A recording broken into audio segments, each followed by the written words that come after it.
ہر قسم کی حمد و ثنا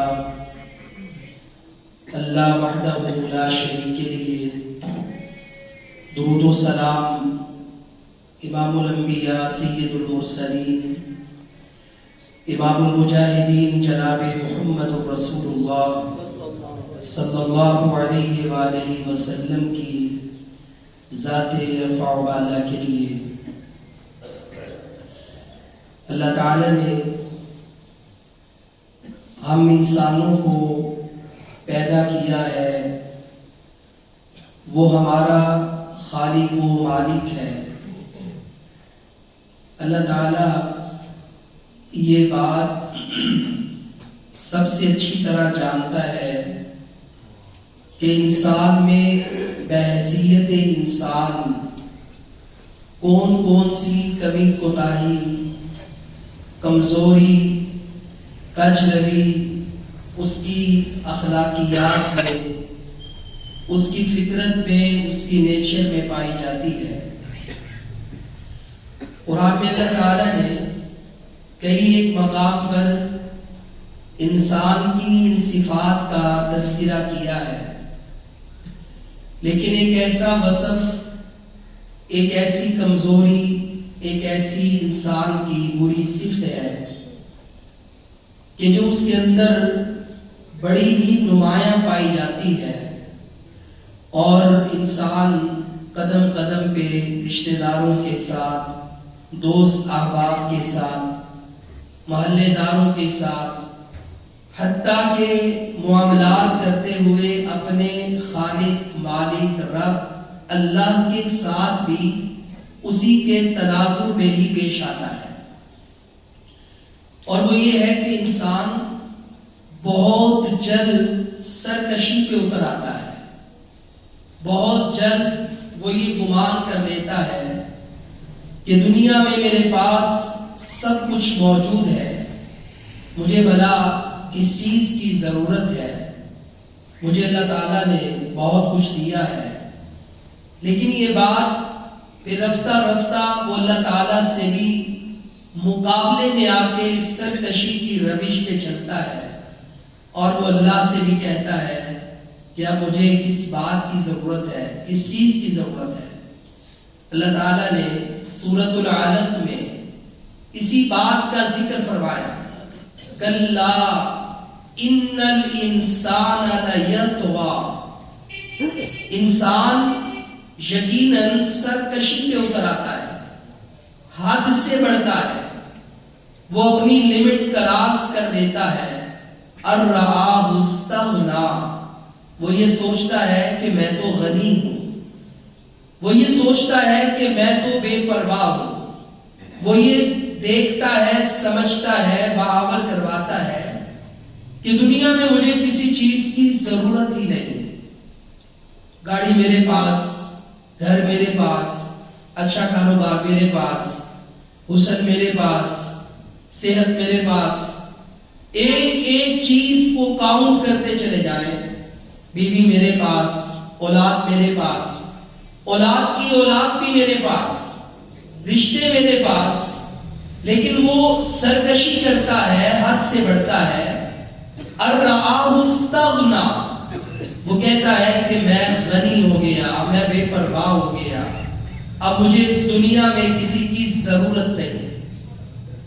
یہ وہ انسان کا عیب ہے، یہ اس کی میرے اور آپ کے اندر اگر کسی درجے میں یہ صفت پائی جاتی ہے تو یہ ہماری وہ صفت بد ہے، بد خصلت ہے کہ جس کی وجہ سے ہم جب یہ سوچ بیٹھتے ہیں کہ میں تو بے پرواہ ہوں، مجھے کسی کی کیا ضرورت ہے، تو پھر انسان پہلے رشتہ داروں سے، دوست احباب سے لحاظ ختم کرتا ہے، تعلقات ختم کرتا ہے، پھر اس کے بعد وہ بڑھتا بڑھتا اللہ کے مقابلے میں آتا ہے اور وہ کہتا ہے کہ میں بے پرواہ ہو گیا، حالانکہ وہ بھول گیا ہے کہ یہ سب کچھ دینے والا، عطا کرنے والا اللہ ہے۔ ہمارے پاس سب کچھ آ بھی جائے تو اس کے باوجود ہم اللہ کے فقیر ہیں، اللہ کے محتاج ہیں۔ اگر دنیا میں کوئی غنی اور بے پرواہ ہے وہ صرف اللہ کی ذات ہے. بندہ کبھی بھی بے پرواہ اور اسباب کے بغیر زندگی کا ایک لمحہ بھی گزارنے کے قابل نہیں ہو سکتا. اللہ تعالیٰ نے پھر اس کا جواب دیا اِنَّ إِلَىٰ رَبِّكَ الرُّجْعَىٰ.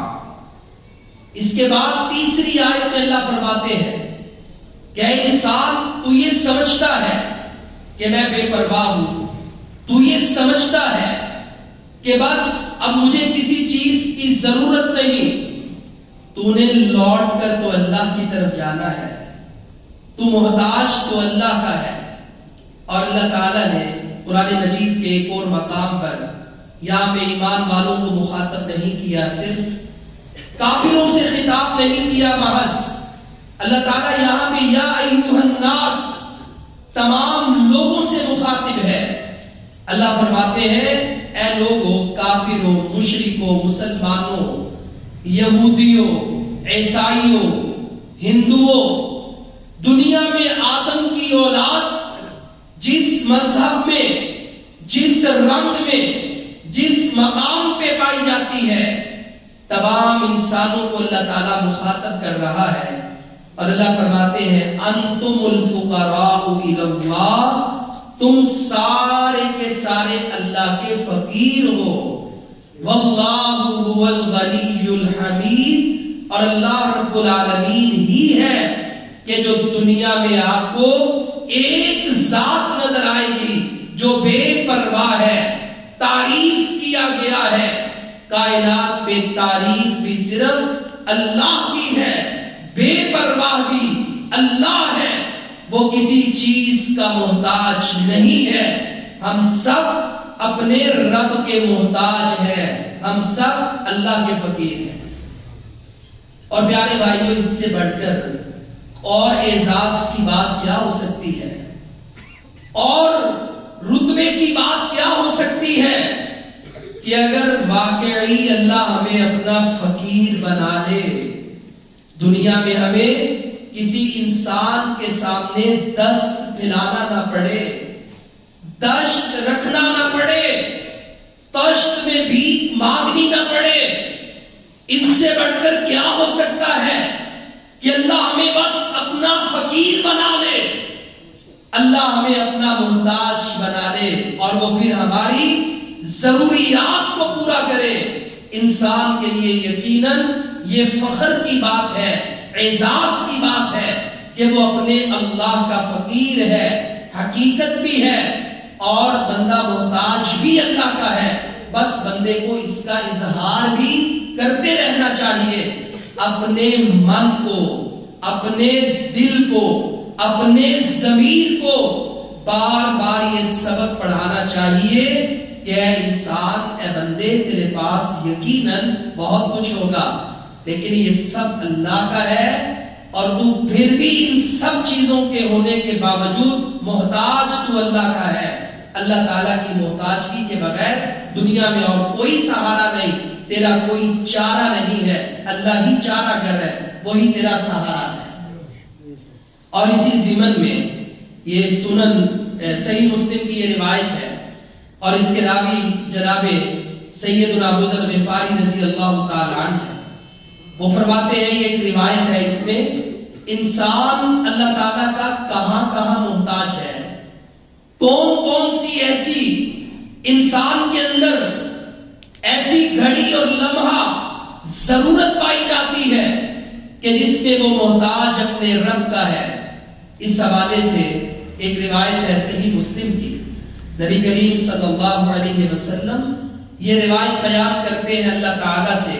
یہ حدیث قدسی ہے جس روایت میں اللہ کے رسول فرمائے کہ اللہ نے فرمایا. یہ روایت حدیث قدسی, اور اس میں آپ اللہ سے روایت کرتے ہیں. نبی کریم صلی اللہ علیہ وسلم نے اللہ تعالیٰ سے یہ روایت کرتے ہوئے اللہ کی بات نقل کی ہے کہ اللہ فرماتے ہیں 7 چیزیں ایسی ہیں اے بندے جس میں تو میرا محتاج ہے, جس میں تو میرا محتاج ہے, تو خود کفیل نہیں ہے, یہ سب کچھ دینے والا آسمانوں پہ میں ہوں. یہ عقیدہ نبی کریم صلی اللہ علیہ وسلم سمجھا رہے ہیں. اللہ تعالیٰ نے ایک ایک چیز کا ذکر فرمایا اور ساتھ صحیح صحیح اس کا راستہ بتایا۔ اللہ کے نبی فرماتے ہیں، اللہ نے فرمایا یا عبادی، اے میرے بندو۔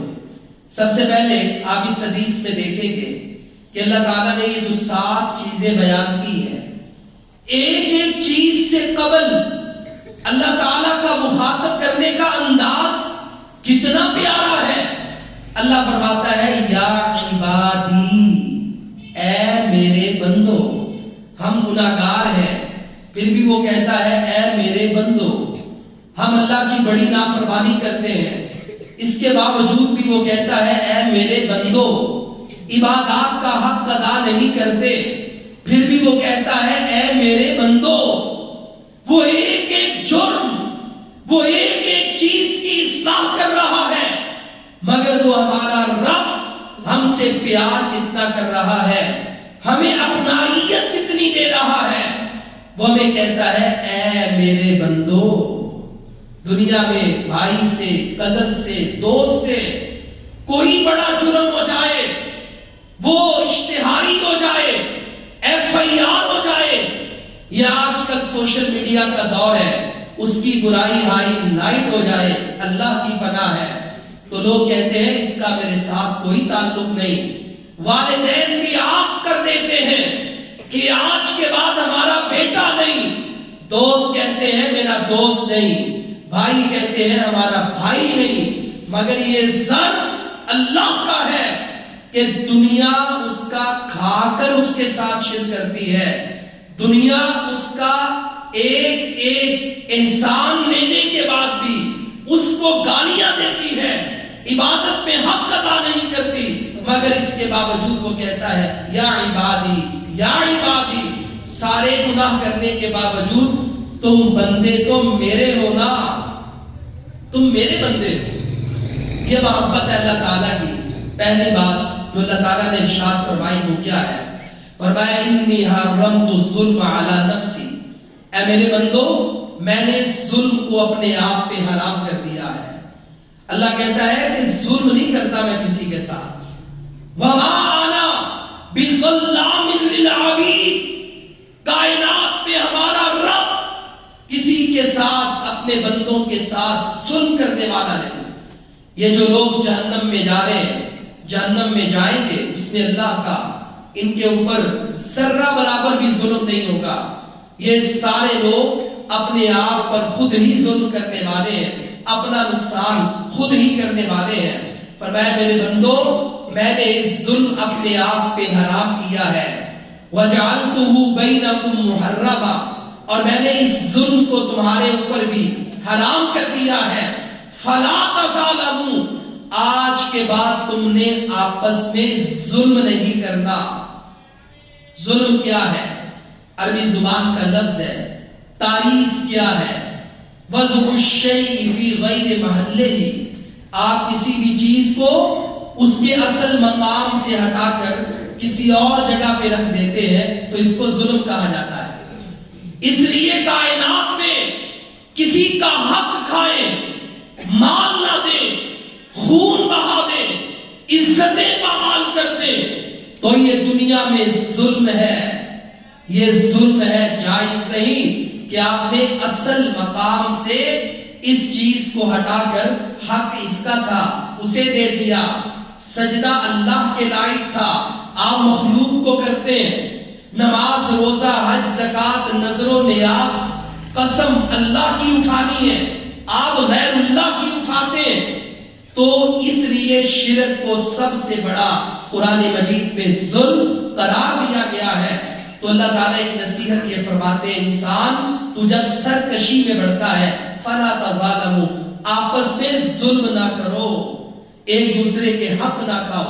یہ اللہ تعالیٰ کی پہلی نصیحت۔ اس کے بعد اللہ تعالیٰ نے جو حکم دیا ہے، اب ان تمام چیزوں کا تعلق یہ ہماری محتاجگی کے ساتھ ہے کہ ہم اپنے مالک کے، اپنے رب کے کتنے محتاج ہیں۔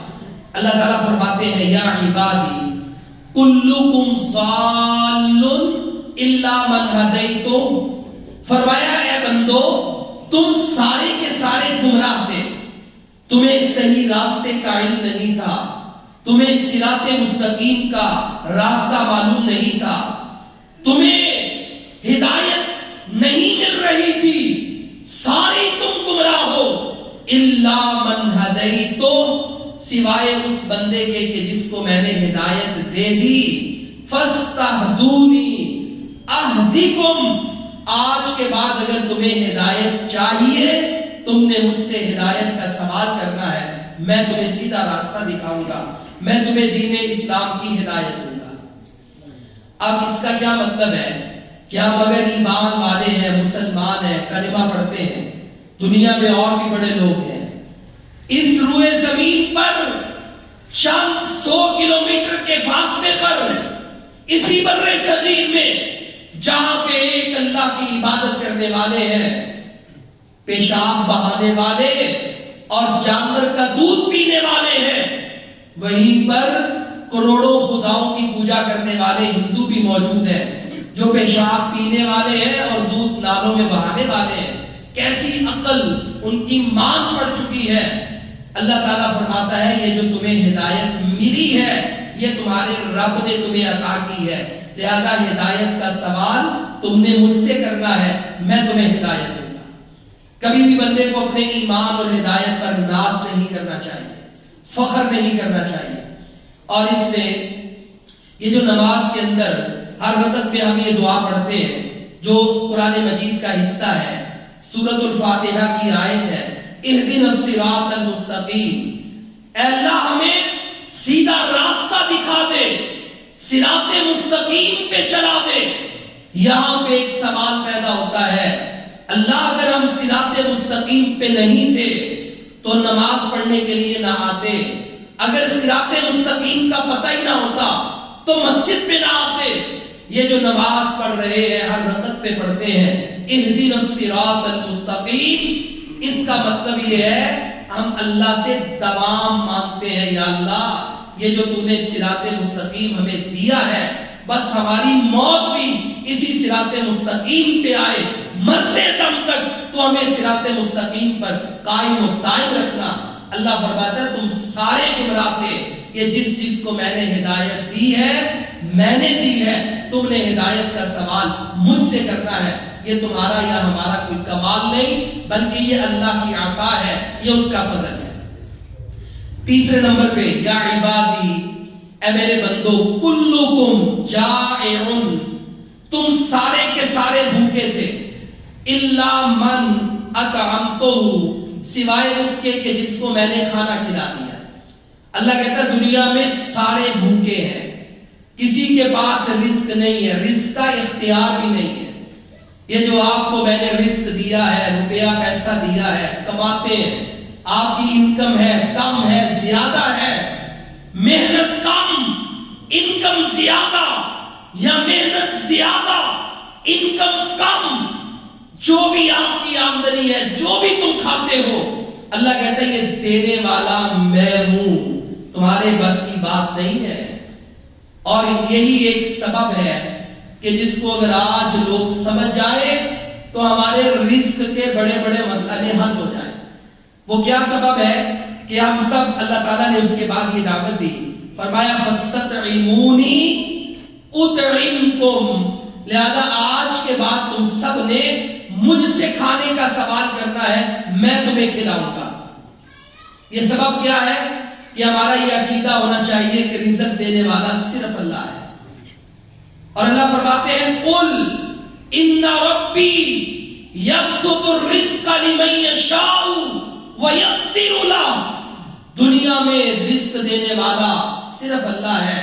اللہ کہتا ہے رزق دینے والا ہی نہیں، آپ اعلان کر دیں کسی کا رزق کشادہ ہوتا ہے، کسی کو ایک مہینے زیادہ پیسے آتے ہیں، اس سے مہینے اس سے زیادہ آتے ہیں، فرمایا یہ جو رزق میں کھول رہا ہوں یہ بھی ڈور میرے ہاتھ میں ہے، اور جو رزق تنگ کر رہا ہوں یہ اختیار بھی میرے پاس ہے۔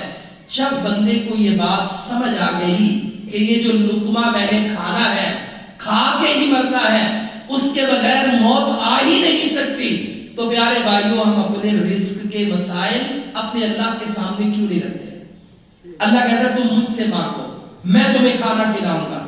یا عبادی کلکم عار الا من کسوتہ، اے بندو تم سارے کے سارے ننگے تھے، بغیر کپڑوں کے تھے، سوائے جس کو میں نے کپڑا پہنا دیا۔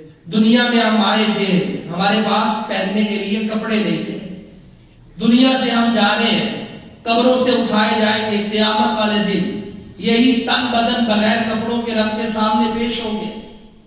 اللہ فرماتے ہیں تم سارے کے سارے بغیر کپڑوں کے تھے، اگر تم نے کپڑا بھی مانگنا ہے فاستکسونی، تم مجھ سے مانگو، میں تمہیں پہننے کو کپڑا عطا کروں گا۔ یعنی اللہ تعالیٰ بندے کو بندہ، اے میرے بندو، اے میرے بندو کہہ کر اللہ تعالیٰ بندے کو اپنا سوالی بنانا چاہتا ہے، بندے کو اپنے در کا فقیر بنانا چاہتا ہے۔ بندہ ہے بھی فقیر، بندہ ہے بھی منگتا، صرف اللہ سے مانگنے والا۔ تو فرمایا کہ کپڑا تم سارے بغیر کپڑوں کے تھے، یہ جو پہننے کے لیے پوشاکیں دی میں نے تمہیں، خوبصورت لباس دیے ہیں، یہ اللہ نے تمہیں عطا کیے ہیں۔ تمہیں اگر یہ پہننے کے لیے لباس چاہیے تو اللہ فرماتے ہیں تم مجھ سے سوال کرو، میں تمہیں یہ لباس عطا کروں گا۔ اس کے بعد اللہ فرماتے ہیں یا عبادی انکم تخطئون باللیل والنہار، اے میرے بندو تم خطائیں کرتے ہو، دن کو بھی کرتے ہو، رات کو بھی کرتے ہو، گناہوں پہ گناہ کرتے ہو، کمزوریاں ہیں تمہاری زندگی میں، اللہ کی عبادات میں، معاملات و اعمال میں، اللہ کی اطاعت و بندگی میں بڑی خطائیں کرتے ہو دن اور رات میں۔ فرمایا لیکن اس سب کے باوجود اغفر الذنوب جميعا، میں تمہارے سارے گناہ معاف فرما دوں گا، سارے معاف کر دوں گا۔ فاستغفرونی اغفر لکم، لہذا تم مجھ سے بخشش کا سوال تو کرو، میں تمہیں معاف کر دوں گا۔ یا عبادی، اے میرے بندو، اللہ تعالیٰ اس میں ہمیں جھنجھوڑ بھی رہا ہے کہ ہمارے گناہ بھی ہیں کہ جس کی طرف ہماری توجہ نہیں جاتی، لیکن اللہ فرماتے ہیں دن اور رات تم گناہ کرتے ہو، میں تمہیں معاف کروں گا۔ فاستغفرونی، تم مجھ سے معافی مانگو تو صحیح، تم ایک بار اللہ کے سامنے اپنے گناہوں کا اقرار کرو، اللہ سے کلام کرو۔ اور ویسے بھی آج کل یہ راتیں بڑی لمبی ہیں، 5:25 پر اذان ہوتی ہے، 6 بجے نماز ہوتی ہے، 5 بجے اٹھ جائیں، 4:30 اٹھ جائیں، رات کو جلد سونے کا اہتمام کریں۔ وہ آسمان دنیا پہ تشریف لا کر وہ اللہ ہم سے کہتا ہے کہ ہے کوئی مجھ سے مغفرت مانگنے والا، ہے کوئی مجھ سے سوال کرنے والا، ہے کوئی مجھ سے اپنے مسائل کا حل لینے والا۔ پیارے بھائیوں، ہمارا دنیا میں ہر ایک سے، ہر اپنے اپنے ہدف اور ٹارگٹ میں جو لوگ ہم نے رکھے ہیں، تعلق بھی ہمارے بہت اچھے ہیں، تعلق بنا کے بھی رکھتے ہیں، تعلق نبھانا بھی جانتے ہیں۔ اگر ایک تعلق اچھا نہیں، بناتے بھی نہیں، نبھاتے بھی نہیں، سنبھالتے بھی نہیں، وہ تعلق ہمارا اور ہمارے رب کا ہے۔ جیسے اللہ بندے کو مخاطب کر کے ہم سے بات کر رہا ہے، ایسے ہم بھی اللہ کو مخاطب کر کے یا رب، یا رب، اے میرے اللہ، اے میرے رب، اے میرے مالک، اے میرے خالق، اے میرے رازق، ایک ایک اللہ کی صفت بیان کر کے تہجد کے ٹائم ہم بھی ہاتھوں کو بلند کر کے اپنے اللہ سے مانگے تو صحیح، اللہ سے کلام کریں، اللہ سے باتیں کریں۔ فرمایا یا عبادی، اے میرے بندو، انکم لن تبلغوا ضرری، فرمایا کہ بندو تم دنیا میں جتنے گناہ کرتے ہو، تمہارے گناہ یہ نقصان، اللہ کہتے ہیں ذرہ برابر بھی میرا کچھ بگاڑ نہیں سکتے۔ اللہ کہتا ہے تم سارے بندے گناہگار بن جاؤ، تم سارے کے سارے گناہگار بن جاؤ، ذرہ برابر بھی تم مجھے نقصان نہیں دے سکتے، اور تم سارے کے سارے خیر والے کام شروع کر دو تو ذرہ برابر مجھے فائدہ نہیں دے سکتے۔ فرمایا یا عبادی، اے میرے بندو، اگر تمہارا لو ان اولکم وآخرکم وانسکم وجنکم، تمہارا پہلا بندہ آدم سے لے کر آخری انسان تک، تمہارے سارے انسان، اس زمین پہ آباد سارے جن، کانوا علی اتقى قلب رجل، اللہ فرماتے ہیں سارے بندے متقی بن جائیں، سارے پرہیزگار بن جائیں، سارے نیک بن جائیں، لیکن اس کے باوجود بھی میری بادشاہت میں ذرہ برابر بھی فرق نہیں آئے. کیا مطلب ہے اس کا؟ کہ بندے نیکیاں کر کے اللہ پر احسان نہیں چڑھا سکتے کہ اللہ دیکھنا میں تیری نماز بھی تو پڑھتا ہوں، تیرے ہی تو کام کرنے آیا تھا، میں نے یہ جو گھنٹہ لگایا ہے، خطبہ جمعہ سنا ہے، نماز پڑھی ہے، اللہ میں تیرے ہی کام کر رہا تھا، کام تو تیرا تھا.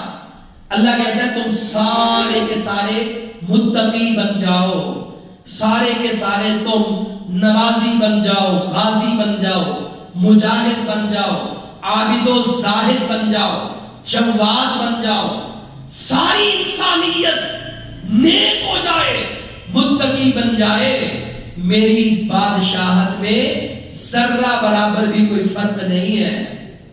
اور فرمایا یہ سارے کے سارے تم بدبخت بھی بن جاؤ تب بھی میری بادشاہت کو ذرہ برابر کوئی فرق نہیں. ایک میرا نام لینے والا دنیا میں بھی باقی نہ رہے، سارے ہی نافرمان ہو جائیں، اللہ کہتا ہے میری بادشاہت کو پھر بھی کوئی ذرہ برابر فرق نہیں پڑتا. اللہ اتنا بے پرواہ ہے، اللہ اتنا غنی ہے، هو الغنی الحمید. یہ بندہ ہے کہ کھانے میں، لباس میں، ہدایت میں، گمراہی سے بچنے کے لیے، صراط مستقیم کی روشنی میں، ایک ایک چیز میں اللہ کا محتاج ہے. اور اللہ کہہ رہا ہے یا عبادی یا عبادی یا عبادی، میرے بندو میرے بندو، مجھ سے یہ بھی مانگو، مجھ سے یہ بھی مانگو، مجھ سے اس چیز کا بھی سوال کرو. اور فرمایا اے میرے بندو تم سارے کے سارے اگر ایک چٹیل میدان میں جمع ہو جاؤ، اللہ کہتا ہے تمام انسانیت اولکم و آخرکم، آج کی دنیا میں تو تقریباً 7 ارب آبادی ہے پوری دنیا کی، یہ سارے جمع ہو جائیں اور نہ جانے ہر دور میں کتنے کتنے ارب آبادی رہی تھی دنیا کی جب سے انسان بنے ہیں، قیامت تک کتنی رہے گی. اللہ کہتے ہیں سارے انسان اور جن ایک زمین پر سعید واحد چٹیل میدان میں سارے جمع ہو جائیں، اپنی اپنی مراد کا سوال کریں. اللہ فرماتے ہیں مجھ سے جو مانگیں گے میں ان کو عطا کر دوں گا. سب کو سب کچھ دینے کے بعد بھی اللہ فرماتے ہیں میرے خزانوں میں اتنی کمی بھی نہیں آئے گی جتنی کمی سوئی کو سمندر میں ڈالو گے، جو پانی سوئی کو لگتا ہے باقی سمندر ہے. فرمایا یہ ذرہ بھر پانی کا جو ایک قطرہ ہے، ایک ذرہ ہے، سمندر سے جو سوئی کے ساتھ اتنا کم ہوتا ہے، میرے خزانے میں اتنی کمی بھی نہیں آئے. سارے ہی لے لو مجھ سے مگر میں اتنا بے پرواہ ہوں، میرے خزانوں میں کوئی کمی نہیں آئے. وَلِلَّهِ خَزَائِنُ السَّمَاوَاتِ وَالْأَرْضِ، فرمایا اللہ ہی کے لیے ہے زمین اور آسمان کے خزانے. اور یہ اللہ تعالیٰ نے کس وقت بات کی کہ جب یہ منافقین نبی کریم صلی اللہ علیہ وسلم کے ساتھ واپس آ رہے تھے تو غزوہ بنی مستلق سے، تو انہوں نے کہا لا تنفقوا علی من عند رسول اللہ حتی ينفضوا، تم اللہ کے رسول کو جو چندے دیتے ہو، اللہ کے نبی غزوہ بدر پہ کہتے ہیں لاؤ مال، احد پہ کہتے ہیں لاؤ مال، احزاب پہ کہا آؤ سارے، تبوک کے موقع پہ کہا لاؤ مال. کہا یہ جو اللہ کے رسول اسلام کے لیے پیسہ اکٹھا کرتے ہیں نا، چندہ مانگتے ہیں، سفر کی تیاری کرتے ہیں، منافق کہنے لگے کہ یہ جو تم دیتے ہو نا یہ تمہاری وجہ سے ہی دین چل رہا ہے، آج چندہ بند کر لو، نبی کو کچھ نہ دو، حتیٰ ينفضوا، دیکھنا پیغمبر اور اس کے صحابہ ناکام ہو جائیں گے، سارے بھاگ جائیں گے، اسلام آگے نہیں چلے گا. اللہ کو یہ بات پسند نہیں آئی. اللہ نے پہلے ان کا یہ ذکر کیا، کہا انہوں نے ایسا کہا ہے. پھر اللہ کہتے ہیں کہ یہ جو تم دین پہ خرچ کرتے ہو یہ دین تمہارا محتاج نہیں ہے، یہ تو تمہیں شکر کرنا چاہیے کہ اللہ ہم سے کوئی کام لے رہا ہے. تم اگر رب کی بات کرو وَلِلَّهِ خَزَائِنُ السَّمَاوَاتِ وَالْأَرْضِ، اللہ ہی کے لیے ہے زمین اور آسمان کے خزانے. وہ رب چاہتا تو یہ سسٹم رکھتا ہی نہ، ویسے ہی پیغمبر کو خزانے عطا کر دیتا، لیکن اس نے دنیا میں ایمان والوں کو بھی آزمایا، منافق اور مومن کو الگ کیا، پہچان کروا دی کون اپنے ایمان میں خالص ہے اور کون منافق ہے. اللہ فرماتے ہیں قیامت کا دن ہوگا، یا عبادی، اے میرے بندو. اب اللہ تعالیٰ نے آخر میں ایک بات فرمایا کہ جب تمہارے اعمال تولے جائیں گے یا جب تم اپنی نیکیاں پاؤ گے، اے میرے بندو، جب بھی تم اپنی نیکیاں پاؤ گے، من خیر فلیحمد اللہ، اے میرے بندے جب بھی تو نیکی کر لے، اترانا نہیں، فخر نہیں کرنا، بلکہ کہنا ہے الحمدللہ، یا اللہ تیرا شکر ہے، ساری تعریف تیری ہے کہ تو نے مجھ سے نماز پڑھوا دی، قرآن پڑھوا دیا، کوئی دین کا کام کروا دیا. اور فرمایا اے میرے بندو وَمَنْ وَجَدَ غَيْرَ ذَلِكَ فَلَا يَلُومَنَّ إِلَّا نَفْسَهُ، دنیا میں جب بھی کبھی نیکیوں سے ہٹ کر کبھی تم سے گناہ ہو جائے تو تم نے اپنے رب کو قصوروار نہیں ٹھہرانا. فَلَا يَلُومَنَّ إِلَّا نَفْسَهُ، تم نے اپنے آپ پر ملامت کرنی ہے، اپنے گناہوں کو تلاش کرنا ہے کہ میرے کون سے ایسے گناہ ہیں کہ میرا رب مجھ سے ناراض ہو گیا. یہ آج ہمارے اندر انتصاب ہے؟ بالکل نہیں ہے. ہم خوشی میں ہو اللہ کو بھول جاتے ہیں، الحمدللہ نہیں پڑھتے. غم پڑھتے ہیں تو سارے قصوروار اپنے رب کو ٹھہرا دیتے ہیں.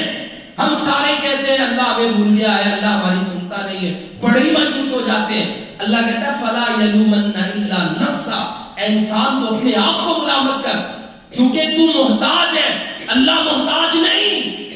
تو سب سے پہلے اپنی یہ اصلاح کر.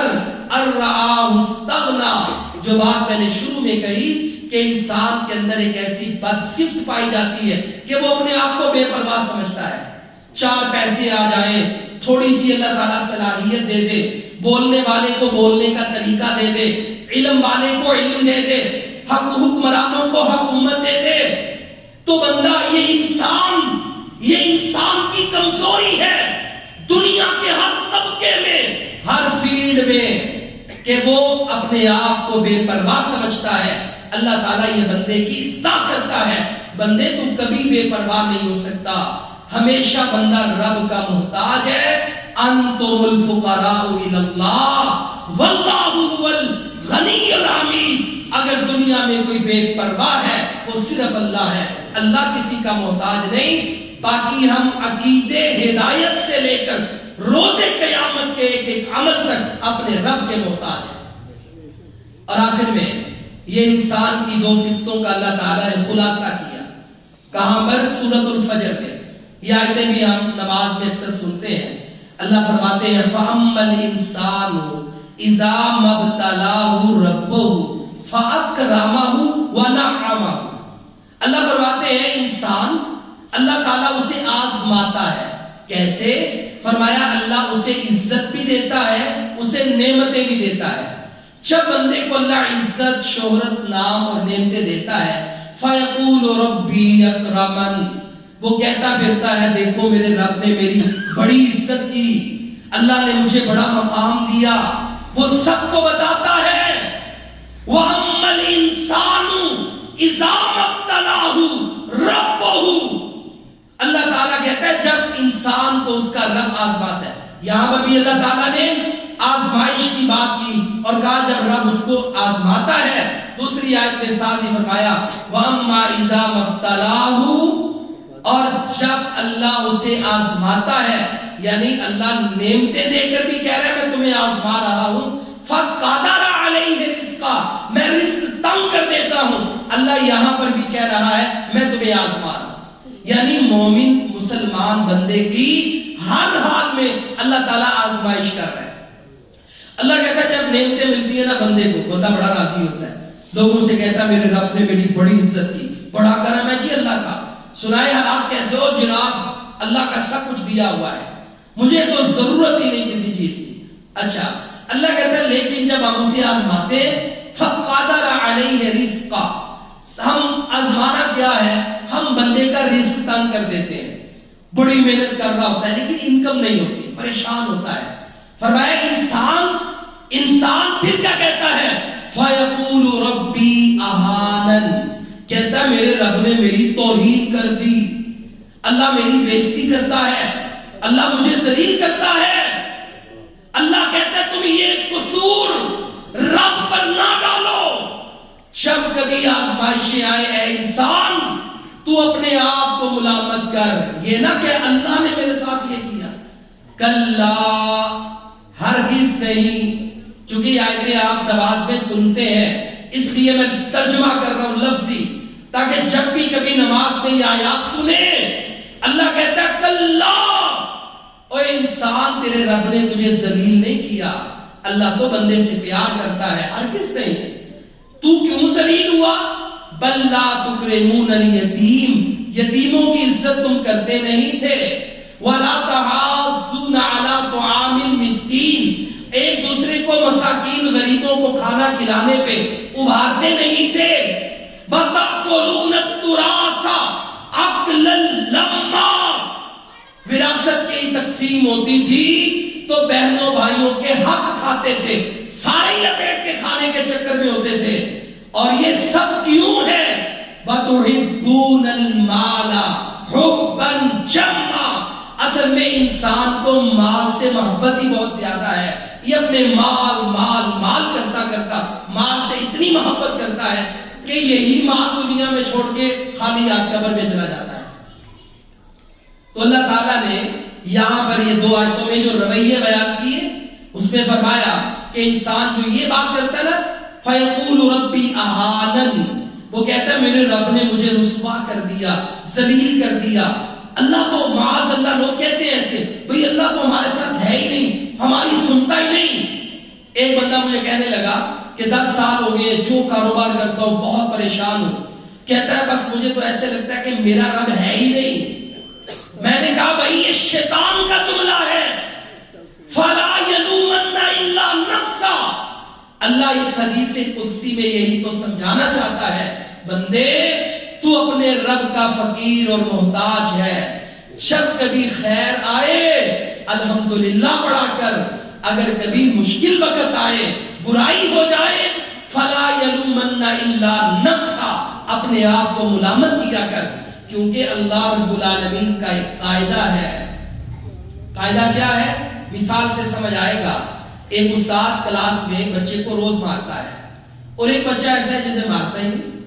اب جس کو ڈھیل دی ہوئی ہے اس کی ایک دن اچانک پکڑ ہوگی، امتحان ہوگا، پڑھا ہے ہی نہیں، استاد نے مارا نہیں، محاسبہ ہوا نہیں، فارغ بالکل. اور ایک ہے اس کو روزانہ کھینچتا ہے، 1-2 لگاتا ہے، تھوڑی تھوڑی پٹائی کرتا رہتا ہے، یہ کامیاب ہو گیا. اللہ فرماتے ہیں وَلَنُذِيقَنَّهُمْ دُونَ الْعَذَابِ الْأَدْنَىٰ، ہم یہ بندوں کو چھوٹی چھوٹی سزائیں دیتے رہتے ہیں. اللہ کہتا ہے یہ تھوڑی تھوڑی پٹائی بندوں کی جاری رکھتے ہیں تاکہ یہ مومن بندے ساتھ ساتھ اپنی اصلاح کرتے جائیں. مشکل آئے اللہ سے معافیاں مانگے، اللہ میرا کون سے ایسا جرم ہے. فرمایا کچھ ایسے ہیں جنہیں ہم نے ڈھیل دی ہے، وہ فرعون تھا، وہ ابو جہل تھا، وہ دنیا میں جتنے بھی آپ کو کافر نظر آتے ہیں بڑے بڑے بزنس مین ہیں، رب کو گالیاں بھی دیتے ہیں، صنم پرستی میں بھی مبتلا ہے، بتوں کی پوجا کرتے ہیں، مگر اللہ رب العالمین انہیں کچھ نہیں کہتا. ان کی ایک بار پکڑ ہوگی مگر اس کے بعد مہلت نہیں ہوگی. پیارے بھائیوں، دنیا میں ہماری پکڑ اللہ بار بار کرے گا کیونکہ اللہ ہم سے پیار کرتا ہے. وہ یہ چاہتا ہے کہ جب بندے پہ مشکل پڑے تو بندہ محتاج ہے اپنے رب کی طرف آئے، پھر اللہ سے معافی مانگے، اللہ بندے کو دنیا میں معاف فرما دے. اللہ تعالیٰ سمجھنے کی عمل کی توفیق عطا فرمائے. وآخر دعوانا